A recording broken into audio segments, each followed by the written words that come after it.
오늘 말씀의 중심이 3차 전도 여행인데 3차 전도 여행의 핵심을 23절에서 읽어주죠. 23절이 뭐라고 그랬죠? 갈라디아와 브르길라 땅으로 차례로 다녀가며 모든 제자를 굳건하게 하리라. 그렇습니다. 오늘 말씀 사역자들의 그 사역의 중심이 복음 전도에도 있죠. 복음 전도하는 거 필요하죠. 그러나 복음 전도의 목적이나 계속해서 말씀을 가르치는 목적이 무엇인가? 그것은 바로 성도들을 굳건하게 세우는 것이죠. 그리스도의 장성한 분량까지라고 에베소서는 이렇게 이야기를 하죠. 이제 에베소에 도착했을 때에 바울이 이제 3차 전도 여행으로 다르는데 이제 이렇게 쭉 가면서 이제 먼저 세웠던 교회들을 견고하게 세워가는데 에베소에 이르렀습니다. 거기에 그런데 어떤 사람이 있었는가 하면은 언변이 좋고 성경에 능통한 그 아볼로라고 하는 사람이 있었다. 아볼로는 아주 천부적인 사람, 어떤 면에서 학문적인 그 지식이 있는 사람, 그런데 거기다가 성경에까지 아주 능통한 사람이었던 것이죠. 그런데 안타까운 것은 참 요한의 세례만 알따름이러라 그랬어요. 25절에 보니까 그가 일찍이 주의 도를 배워 열심으로 예수에 관한 것을 자세히 말하여 가르치나 요한의 세례만 알따름이라. 자, 우리가 조금 이제 오해할 수 있는 부분이기도 합니다. 한창 이 땅에 성령운동 했을 때 성령의 역사가 참 어떤 병고침이나 귀신 쫓는 곳에 집중되어져 있었던 시대가 있었습니다. 그러나 그렇지는 않습니다. 정확한 것은 예수 그리스도에 대해서 더 분명하게 가르쳐주고 그것이 지식이 아니라 생명되어지는 역사, 그걸 성령의 역사로 보아야 되는 거죠. 그런데 여기서 지금 우리 그렇게 언변도 좋고 학문도 있고 성경에 능통하고 또 예수에 관한 것을 배워서 말하지만 요한의 세례만 아는 정도였다라는 말을 통해서 조금 뭔가 부족했던 부분이 있었지 않나라는 거 우리가 알 수가 있고요. 그 부족한 부분을 더 가르쳐 주어서 그들에게 성령의 충만함을 받게 해 주었다라는 거 우리가 생각해 볼 수가 있습니다. 그런데 그 부족한, 그렇게 능통한 사람, 언변도 좋은 사람의 말을 누가 들어요? 이제 브루스길라와 아골라가 듣죠. 26절에 보니까 그가 회당에서 담대히 말하기를 시작하거늘 브루스길라와 아골라가 듣고 데려다가 하나님의 도를 더 정확하게 풀어서 이르더라. 예. 그러니까 지금 어떤 면에서 이 아볼로는 사복음적인 예수를 전하고 있었던 거죠. 사도행전적인 그 성령의 사역, 예수의 사역은 알지 못하고 있었던 부분이었다. 이렇게 보시면 돼요. 사복음적인 그 메시지, 거기는 이제 요한의 세례, 율법적인 것, 그것만 가지고는 지식만 가지고는 아니 되는 것, 여기까지만 이야기를 할 수 있는 거죠. 거기에서 또 이제 예수의 죽음과 부활, 그리고 성령의 임하심, 성령 받은 자들의 사역, 여기까지 이제 아볼로와 브리스길라와 아굴라가 아볼로에게 전해 줬죠. 플러스 해 준 거죠. 그랬더니 아볼로가 그걸 받아들였어요. 그래서 아볼로가 아가야로 건너가고자 하므로 형제들이 그를 격려하여 제자들에게 편지를 써서 영접하라 했어요. 그는 그것을 잘 받아들였고 그는 정말 능력 있게 사역을 할 수 있는 사람들이었어요.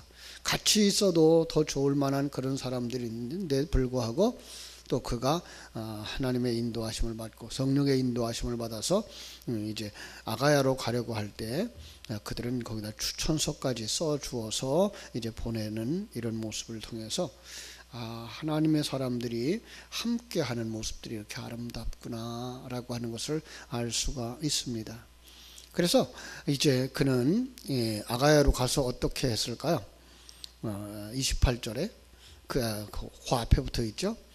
아가야로 건너가서 편지를 써서 영접하라 했더니 그가 감에, 여기서부터 27절, 그가 감에 은혜로 말미암아 믿는 자들에게 많은 유익을 주니, 그 유익을 주는 그 이유에 대해서 28절을 말합니다. 이는 성경으로서 예수는 그리스도라고 증언하여 공중 앞에서 힘있게 유대인의 말을 이기는 정도였다. 그러니까 유대인들이 어떤 이야기들을 가지고 나와서 기독교를 말살시키려고 덤벼들었지만, 그러나 아볼로는 그들을 능히 이기는 사람이 되어졌다, 이렇게 이야기하고 있는 것을 볼 수가 있습니다. 그의 능숙한 언변과 철학적인 학식, 성경의 능통함, 거기에다가 정확한 복음까지 플러스 해 주었으니 참 더 이상 바랄 수 없는 능력 있는 그런 사역자가 되어졌던 거죠. 그래서 유대인들을 설복시키는데 아름답게 사용되어진 것을 볼 수가 있습니다. 이제 에베소의 형편을 다시 한번 이제 보게 되는데요. 자, 아볼로가 고린도로 이제 갔습니다. 고린도에 있을 때에 바울은 거기를 가지 않았어요.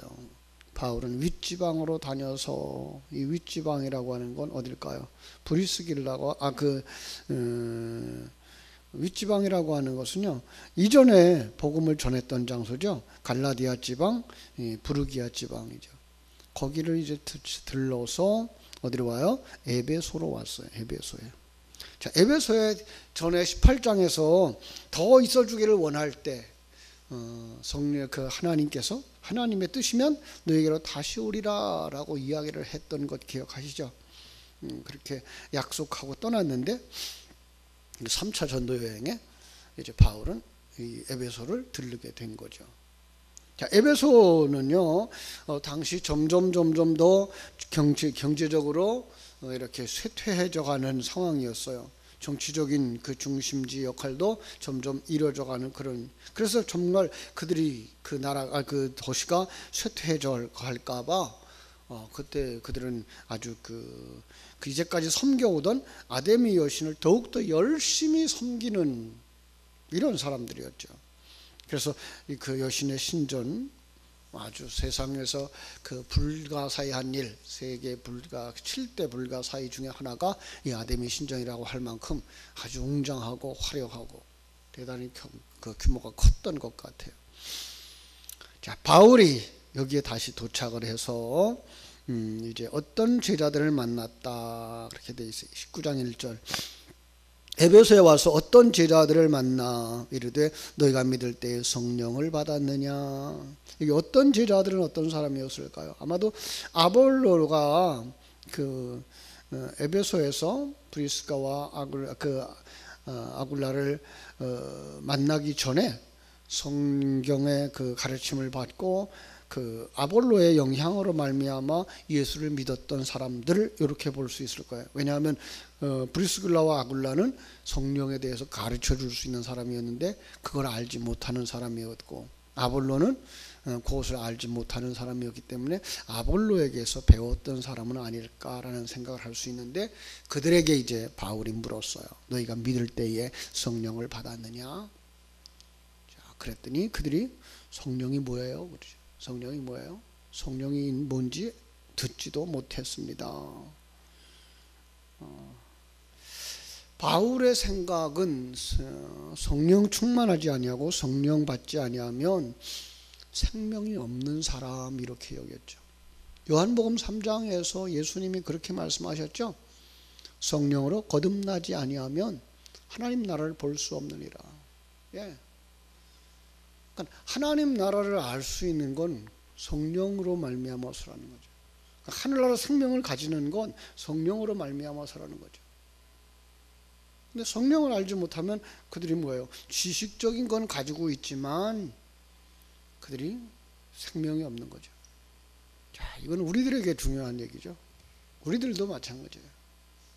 주일학교 어린 시절부터 성경을 배우고 우리 예수 처음 믿으면서 성경을 배우고 또 제자 훈련을 하면서 성경을 배워요. 근데 그것이 지식에 머무르고 있을 때 그것은 아무 능력이 없다라는 거죠. 거기 뭐가 필요해요? 성령의 역사가 필요한 거죠. 그죠? 자, 성령의 역사라고 말할 때에 우리는 그 예수 믿게 하는 것, 그것도 성령의 역사지만은, 그죠? 정말 그 속에서 예수 닮아가게 하는 능력, 예수 닮아가게 하는 능력, 예수 생명을 가진 자의 그 삶, 그리고 그 사람 속에 있는 은사를 하나님을 위해 사용하게 하는 그 능력, 그 다음에 정말 다른 사람들을 품어줄 수 있고, 우리가 한 몸이라고 하는 것을 깨닫고 형제의 아픔을 내 아픔으로 여기고 형제에게 부족한 부분을 나의 부족함으로 깨달아서 채워나가려고 하는 그 역사, 이것이 바로 성령의 역사죠. 지식만 가지면 어떻게 됩니까? 내게 있는 것 자랑하고 다른 사람에게 없는 것 흉보게 되죠. 한 몸이라고 하는 걸 잃어버리는 거죠. 생명이라고 하는 것, 우리는 한 몸이며 하나의 지체라고 하는 사실을 잃어버리는 거죠. 그런데 성령을 받고 나면 이 한 몸인 것이 알아지는 거죠. 그리고 한 몸처럼 살아가는 거죠. 그래서 형제의 정말 부족한 부분을 채워주려고 상대방을 돕게 되어지고 인도해 줄 수 있게 되어지고, 그리고 아파해 줄 수 있고, 바로 우리 이러한 자리까지 나아가야 되는 거죠. 그죠? 근데 그들은 그걸 못했다는 거죠. 그래서 물어봤어요. 무슨 세례를 받았느냐? 요한의 세례입니다. 바로 요한의 세례는 예수 그리스도의 그 오심에까지 얘기를 한 거죠. 그죠? 나는 물로 세례를 주지만 내 뒤에 오시는 이는 이제 성령으로 세례를 줄 것이다 라고 했는데, 그 성령의 세례는 모르고 물세례, 회개의 세례만 받았다는 거죠. 그죠? 그래서 바울은 그 성령의 사역을 다 가르쳐 줍니다. 자, 그들이 듣고 주 예수의 이름으로 세례를 받으니라. 이게 5절 말씀이에요. 그죠? 바울은 세례받은 자들에게 주 예수의 이름으로 세례를 베풀었다? 조금 더 이상하죠. 이렇게 되면 우리가 자칫 제 세례가 맞다라고 주장할 수 있는 그런 부분도 돼요. 그죠? 그러나 정말 중요한 건 그들이 성령 세례를 받았다라고 말할 수가 있어야 되겠죠. 그리고 그들에게 6절 뭐 했어요? 바울이 그들에게 안수함에 성령이 그들에게 임하심으로 방언도 하고 예언도 했다. 성령 받은 특징을 성경 속에서는 뭐라고 얘기하죠? 방언과 예언, 이렇게 얘기를 합니다. 그래서 우리는 여기에 대한 정의도 다시 해야 되고요. 조금 더 중요한 건 안수를 했더니예요. 안수를 했더니, 자, 이거 오해하기 쉬운 부분이죠. 어떤 목사님이, 어떤 성령 충만한 사람이 안수를 하면 그 사람도 성령 받는구나 라는 생각을 가지게 되는 거죠. 근데 이런 착각이 우리를 하여금 어떤 상황에 이르게 되는가 하면은 그 방언의 역사를 일반 종교, 이방 종교 속에 있는 방언들과 똑같은 방언들을 우리 교회 속에서 하고 있다, 이거 생각이죠. 우리 많은 사람들이 방언을 얘기하죠. 저도 방언을 말합니다만은, 방언을 합니다만은, 그런데 그 방언은 이방 종교 속에도 있는 방언이라는 거죠. 저는 그래서 그 방언에 대해서 더 정확하게 해석을 해야 될 필요가 있는데, 그게 뭔가 하면 복음의 메시지다. 왜 복음의 메시지를 말할 수 있는 사람이 되어졌느냐? 그에게 안수해 주었기 때문에. 구약시대의 안수는요, 죄인이 내가 내 죄를 제물되는 양의 머리에다가 안수할 때 그 내 죄가 양에게 전가되어지는 그런 형태의 죄죠. 그 안수죠. 그러나 이제 신약의 안수는 내게 있는 모든 진리를 다 전달해 주면 이에요. 그 안수는 바로 그런 의미예요. 내게 있는 모든 진리를 다 전가시켜 주는 거. 그러면 그가 뭘 말할 수 있어요? 복음을 말할 수 있는 거죠. 그런데 그 복음을 말할 수 있는 걸 왜 방언이라고 말하는가 하면 불신자들은 그게 딴 나라 얘기예요. 딴 나라 말이에요. 여러분 생각해 보세요. 지금 하나님이 나하고 함께 계셔요. 사람들이 믿겠어요? 보고 그걸 알겠어요? 모르죠. 고통스러워요. 부딪혔어요. 사람이 어떤 일로 말미암아 부닥쳤어요. 그랬더니 뭐라 그래요? 이 일로 말미암아 하나님이 나를 다듬으시는 거예요. 그렇게 믿어져요? 그러니까 뭐예요? 저 이상한 얘기를 한다. 뭐예요? 방언이죠. 그런데 예수 믿는 사람들, 이 복음을 깨달아 아는 사람들은 당신의 삶 속에 그건 바로 당신을 만들기 위한 하나님의 일하심입니다. 당신은 점점 더 성숙해져 가서 완성되어져 갈 겁니다. 이건 뭐예요? 예언인 거죠. 이렇게 해서 내가 완성되어져 가는구나. 내가 하늘나라의 하나님의 아들이 되어지고 그리스도의 신부가 되어지고 성전으로 완성되어져 가는 거구나. 이게 뭐야? 그때까지 가는 모든 과정들 속에 있는 사역이라는 걸 알 때 이건 내게 예언이 되어지는 거죠. 장차 이루어질 일이니까. 이걸 그냥 일반 종교적이고 세속적인 가치관 속에서 해석을 하니까 예언한다 그러면 뭐예요? 당신 동쪽으로 이사를 가라, 서쪽으로 이사를 가라, 이런 그 무당이 하는 얘기를 그냥 목사가 해주길 바라는 게 바로 뭐예요? 이 세상적인 가치관의 예언인 거죠. 아니요. 더 분명한 얘기는 한 번은 죽는다라는 거죠. 죽은 다음에 심판이 있다는 거죠. 심판 후에 지옥 가고 천국 간다, 나눠진다 이거죠. 근데 그때까지 우리를 만들어져 가는 이 모든 것들이 뭐예요? 예언이 되어지는 거죠. 그래서 복음은 똑같은 복음이지만 알아듣지 못하는 사람들에게는 방언처럼 들릴 것이고 알아듣는 사람에게는 그것이 바로 자신의 장래를 위한 예언처럼 들리는 거죠. 똑같은 설교를 하는데 불구하고 어떤 사람들은 딴 나라 얘기로 들어요. 나하고 관계없는 얘기로 들어요. 이건 뭐예요? 방언이에요. 안타까운 거죠. 왜요? 그에게 복음의 생명이 없어서 그래요. 성경의 지식도 없고 생명도 없어요. 근데 왜 오늘 여기서 요한의 세례를 그 다음에 프로세에서 성령 세례를 이야기함으로써 온전하게 만들어 주는가 하면 이 요한의 세례는 어떤 면에서 회개와 함께 지식적인 부분으로 들어와야 되는 거죠. 거기에 성령의 역사가 일어날 수 있는 거예요. 지식을 배제하고 성경을 떠나서 성령의 역사가 일어날 수 없다는 사실이죠.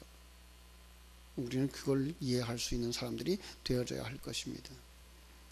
자, 그래서 하나님께서 우리에게 늘 이렇게 성령의 충만함을 허락하시고 또 우리는 참 진리를 말할 수 있는 사람, 내게 있는 진리를 다른 사람에게 다 줄 수 있는 사람, 바울과 같은 사람이 되어져야 되겠고 더군다나 거기다가 이제 아볼로와 같이 언변도 좋고 또 성경도 능통하고 거기다가 복음도 정확하게 가진 사람들이 되어질 때 하나님 우리를 통해서 우리 다음 세대에게 또 다른 사람에게 복음을 전하게 해 주실 줄로 믿습니다. 오늘도 만나는 모든 사람들에게 이렇게 아름답게 복음을 전할 수 있는 복된 하루 되어지기를 주님의 이름으로 축원합니다. 기도하겠습니다.